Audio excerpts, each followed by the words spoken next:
नमस्कार दोस्तों, स्वागत है आपका हमारे चैनल पर।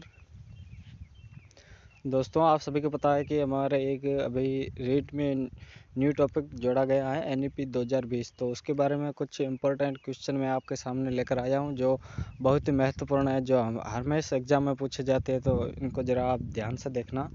चलिए स्टार्ट करते हैं। हमारा पहला क्वेश्चन है, राष्ट्रीय शिक्षा नीति किस वर्ष लाई गई? NEP 2020 है जो, ये किस वर्ष लाई गई है? तो जल्दी से बताओ। आपने देख लिया होगा। तो ये ले आई है 2020 के अंदर।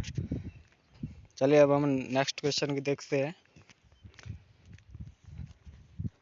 तो दूसरा क्वेश्चन है कि नई शिक्षा नीति 2020 में स्कूल शिक्षा 10-12 के पैटर्न के स्थान पर इनमें से किस पैटर्न को अपनाया गया है?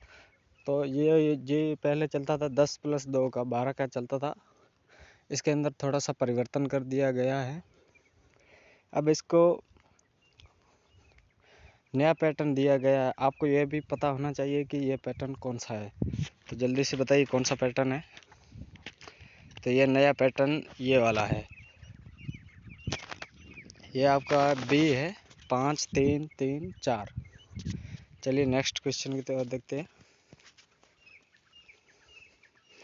तीसरा क्वेश्चन है, राष्ट्रीय शिक्षा नीति NEP 2020 में आकलन के संदर्भ विद्यार्थियों के लिए किस प्रकार का प्रगति पत्र प्रस्तावित किया गया है? तो इसका एक सीधा आंसर है, आपको कुछ नहीं देखना है। आपको सिर्फ यहाँ पे 300 ये लिखा हुआ है, 360 डिग्री वाला। ये आपको जहाँ भी देखे आपको पूरा पढ़ना ही नहीं है पेपर। अगर यहाँ पे क्वेश्चन आ जाए तो आपको पूरा पढ़ने की ज़रूरत नहीं है, सीधा यहाँ से 360 डिग्री कर देना, आपका सही हो जाएगा। तो हमारा चौथा प्रश्न है, NEP 2020 के अनुसार ECCE का पूर्ण रूप क्या है? तो इसका पूर्ण रूप है, जल्दी से आप बताओ। एक बार आप चेस्ट कर लो, उसके बाद मैं आपको बताऊंगा। ECCE का पूरा नाम क्या है?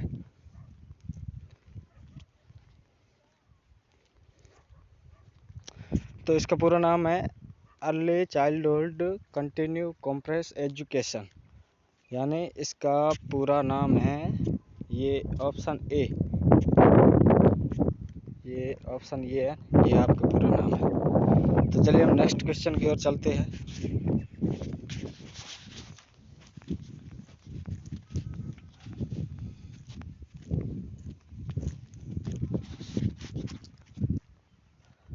अगला क्वेश्चन हमारा है, NEP 2020 के अनुसार शिक्षा का मूल्यांकन होना चाहिए रचनात्मक, केवल योगात्मक सीखने व विकास को बढ़ावा देने के लिए उच्च क्रम एवं कौशल का प्रशिक्षण करना।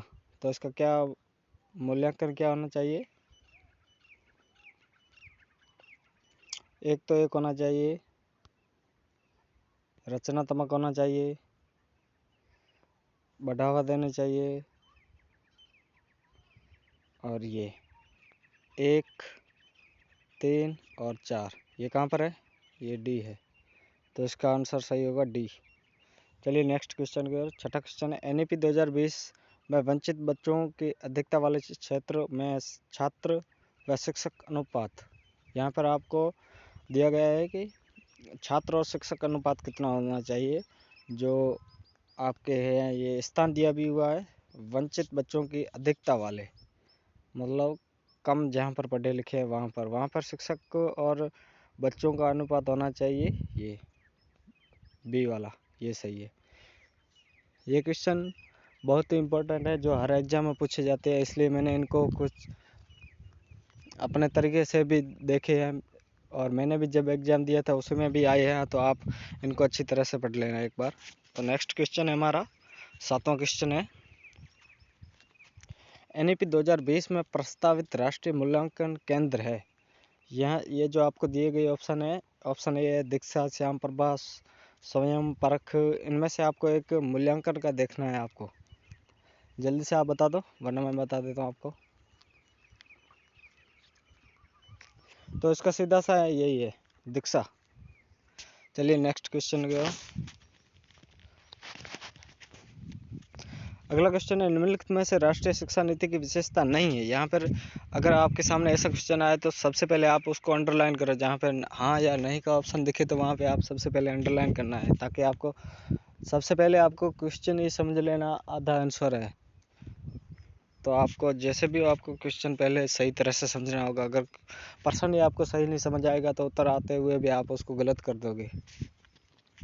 तो यहाँ पे प्रश्न है कि विशेषता नहीं है, बहुभाषिकता है, ये तो है। तकनीक की अपेक्षा व्यक्तिगत प्रयास पर बल देना, ये थोड़ा गलत है। अवधारणात्मक समझ पर जोर देना, ये भी थोड़ा है। एक तो बी और सी में आपको थोड़ा सा कन्फ्यूजन हो रहा है, यही है दोनों। आप देख लो एक बार कौन सा है, वरना मैं बता देता हूँ। तो इसका सही आंसर सी है, अवधारणात्मक समझ पर जोर देना। चलिए नेक्स्ट क्वेश्चन की ओर। 9वां क्वेश्चन हमारा, ड्राफ्ट राष्ट्रीय शिक्षा नीति 2020 के लिए समिति के अध्यक्ष कौन थे? ये बहुत ही बड़ा इम्पोर्टेंट क्वेश्चन है, ये जो हर एग्जाम में पूछा जाता है। NEP 2020 के जो पॉलिसी है उसके अध्यक्ष कौन थे, तो आपको ये पता होना चाहिए, जल्दी से बताइए। तो इसका सही आंसर है ये बी, के कस्तूरी रंगन, ये सही है।